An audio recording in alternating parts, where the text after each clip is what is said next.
Okay, so today we're going to be going over derivatives of trig functions.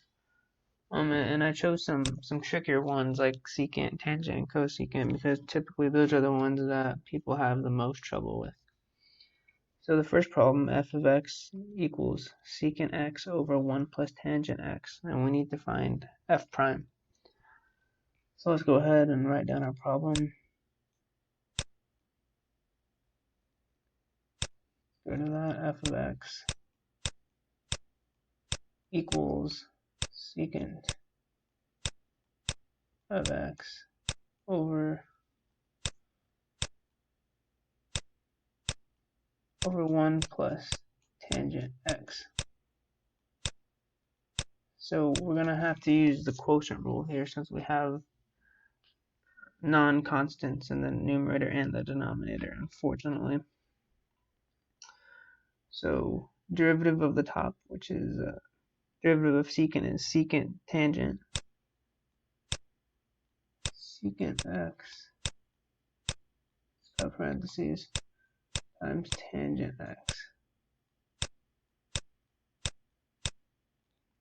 And that's going to be multiplied with the bottom, with the denominator, as is. You don't take the derivative of it, just multiply it as is. That's going to be 1 plus tangent x.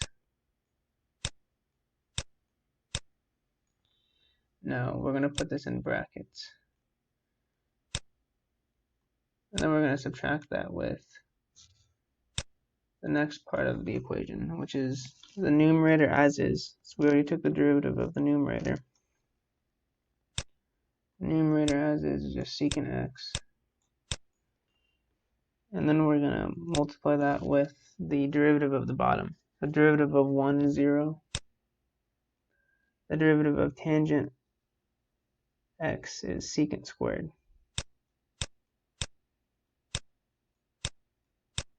Secant squared x. And then the denominator, oh, that's a terrible line. The denominator is just going to be the denominator of the original problem squared. 1 plus tangent of x. And that's all squared. And so this here is technically our answer. This is technically correct, but we can simplify a little bit. And so we will simplify. Secant x, we'll throw some parentheses on the x, secant times tangent times 1 plus tangent x. And that's going to be subtracted by secant cubed x. Alright, because you have secant times secant squared, so you add the exponents 2 plus 1, secant cubed. And then the denominator does not change, 1 plus tangent x. And this is all squared. So f prime is equal to this.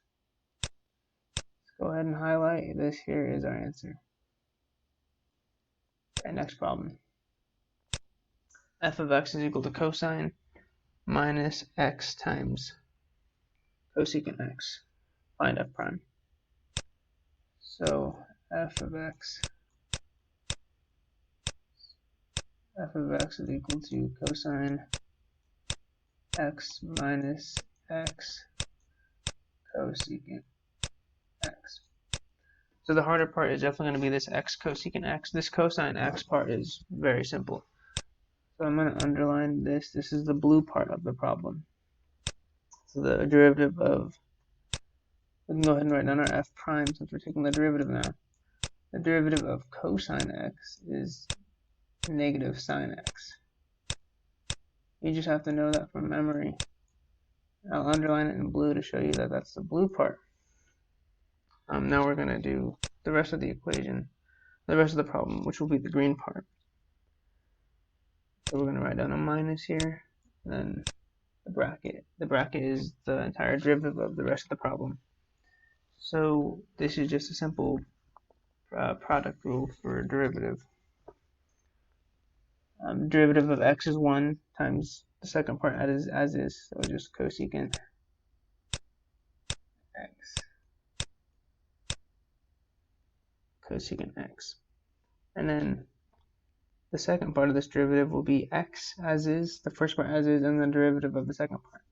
So we'll have an x, and the derivative of cosecant x is negative cosecant cotangent. So we'll put a negative here. Cosecant x cotangent x.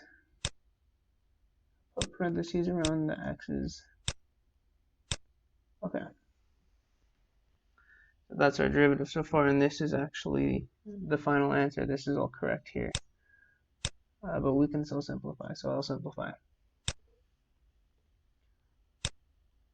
F prime of x is equal to negative sine minus cosecant, and then this plus can factor in the plus x cosecant x cotangent x. Okay, that's the final answer. Now for the third and final problem of today, we have y equals x times sine x minus 3 times cosine x, and we're asked to find the second derivative. Okay, well, easy enough. Y equals x sine x minus 3 cosine x.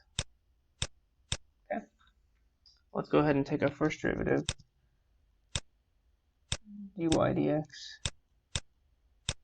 Okay, so we'll do the same thing we did last problem, underline the two different parts. So this first part will be blue and the second part will be green.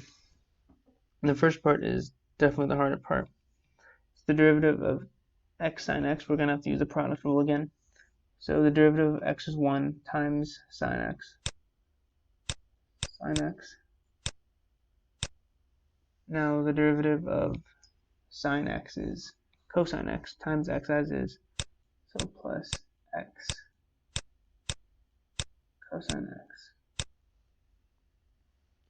Now, so we can underline this in blue because this is all from the blue part, and the rest is from the green part.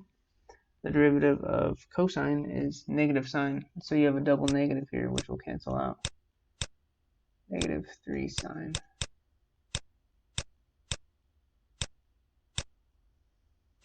Okay, and this is all the green part. Now, so this is the first derivative, and we could just go ahead and take the second derivative, but it's always better to simplify it first, so that it'll make your derivative easier to take.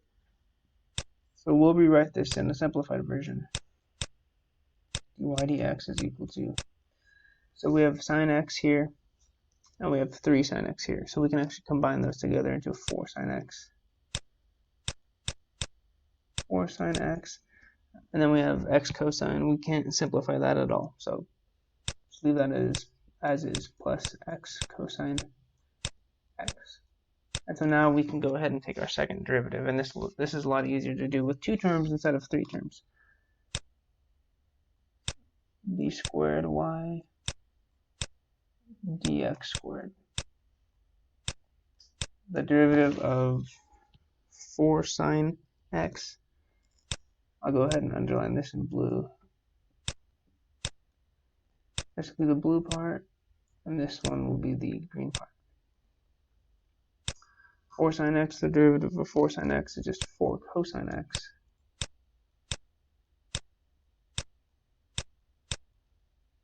Underline that in blue because that's the blue part. And then derivative of 4 cosine x. This is just another product rule. Derivative of x is 1 times cosine, just cosine x. Now x as is times the derivative of cosine, which is going to be negative sine.